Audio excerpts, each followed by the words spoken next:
तो आज हम कुछ ग्रेडियंट से जुड़े हुए न्यूमेरिकल्स करेंगे। जैसे एग्ज़ाम्पल है कि यदि phi is equal to 3x² minus Y cube Z square, तो ग्रेडियंट ऑफ फाई का मान बिंदु 1, -2, -1 पर ज्ञात कीजिए। अब देखिए, इसको करने के लिए सबसे पहले आप जो जानते हैं कि ग्रेडियंट ऑफ फाई की जो डेफिनेशन है वो क्या है कि ये है I del by del x plus J del by del Y plus K del by del Z of scalar. Scalar है 3x² minus Y cube Z square. अब यहाँ पे ये ऑपरेटर जो है, जब आप इस पे ऑपरेट करेंगे तो तीनों टर्म्स के साथ अलग अलग लगेगा। I del by del X 3x² minus Y cube Z square plus J cap में डेल बाई डेल वाई के साथ यही फंक्शन, और K cap del by del Z के साथ भी सेम फंक्शन जो है वो फाई लिखा जाएगा। अब जब आप डेल बाई डेल एक्स करेंगे, partial derivative with respect to x, तो एक्स के अलावा बाकी सारे वेरिएबल जो है वो कांस्टेंट की तरह ट्रीट होंगे। तो जो इसकी वैल्यू आएगी वो आएगी 6xy, क्योंकि y और z दोनों कांस्टेंट की तरह ट्रीट होंगे, सिर्फ x का डिफरेंशिएशन होगा। प्लस जे कैप के साथ y के साथ डेरिवेटिव है तो ये आएगा 3x² minus 3y² Z square. और इसी तरह से थर्ड जो टर्म है उसमें z के साथ जो वेरिएशन आएगा वो -2y³ जेड स्क्वेयर की कैप। अब जैसा सवाल में दे रखा है कि एट पॉइंट 1 -2 -1 पे निकालिए, तो उसके लिए ग्रेडियंट ऑफ फाई, इसमें आप x is equal to 1, y की जगह पे -2 और z की जगह पे -1 रखिए, तो gradient of phi is equal to y 6 into 1 into -2, और जे कैप के साथ भी जहाँ भी x y z है उसकी वैल्यूज़ यही रखिए, और के कैप के साथ भी। जब हम इन सब वैल्यूज़ को रख करके सॉल्व करते हैं तो ग्रेडियंट ऑफ फाई की जो वैल्यू आती है वो -12y -9j एंड -16k। तो ये होगी ग्रेडियंट ऑफ फाई की value eight point 1 -2 -1।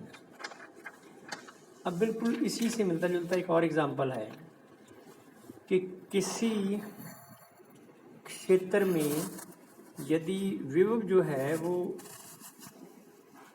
V is equal to 343/R से दिया जा रहा है, इतने वोल्ट है, तो स्थिति सदिश R is equal to 3I + 2J + 6 के मीटर पर विद्युत क्षेत्र का मान जो है वो ज्ञात करिए।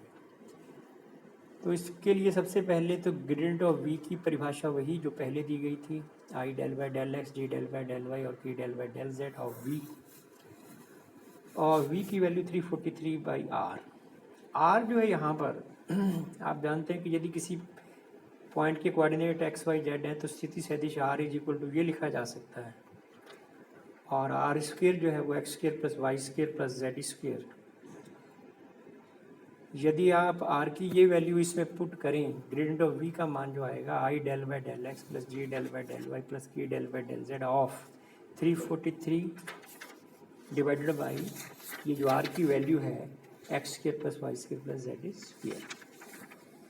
अब हम इसको, ये जो ऑपरेटर है डेल ऑपरेटर, इसको तीनों पे ऑपरेट करेंगे। So gradient of V I cap del by del X of same function plus J cap del by del Y of, ये भी सेम फंक्शन आएगा यहाँ पर भी, और इसी तरह से डेल बाई डेल जेड के साथ भी यही फंक्शन जो है वो दोबारा फिर लिखा जाएगा। अब डेरिवेटिव करिए with respect to x, y या z, तो उसमें आपके पास आएगा -x/x² + y² + z² raised to power 3/2। ऐसे ही दूसरे के अंदर भी -y/ ये आएगा, और थर्ड जो टर्म है उसमें -k कैप z/ ये आएगा।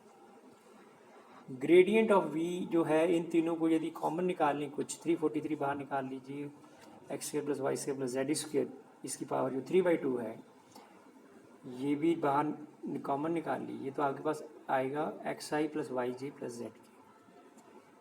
अब जैसे सवाल में बताया है कि at point R is equal to 3I + 2J + 6K पे इसकी वैल्यू चाहिए, तो आप यहाँ पर x वाई और जेड की वैल्यूज़ जो ये लिखी गई हैं 3, 2 और 6, ये पुट कर दीजिए। तो ग्रेडियंट ऑफ वी जो है वो -343 3i+2j+6k अपॉन ये जो नीचे है एक्स वाई जेड की मान रखने के बाद ये आएगा 49 3/2। ये तो हुई ग्रेडियंट ऑफ वी की वैल्यू एट पॉइंट आर। अब इलेक्ट्रिक फील्ड और जो वी का रिलेशन है वो है कि इलेक्ट्रिक फील्ड जो है वो माइनस ग्रेडियंट ऑफ वी के बराबर होता है। इसलिए ये जो वैल्यू है ये इसको माइनस से मल्टीप्लाई कर दें तो आपके पास होगा 3i+2j+6k। तो ये जो लिखा गया है इलेक्ट्रिक फील्ड का मान ये है electric field at point 3i+2j+6k।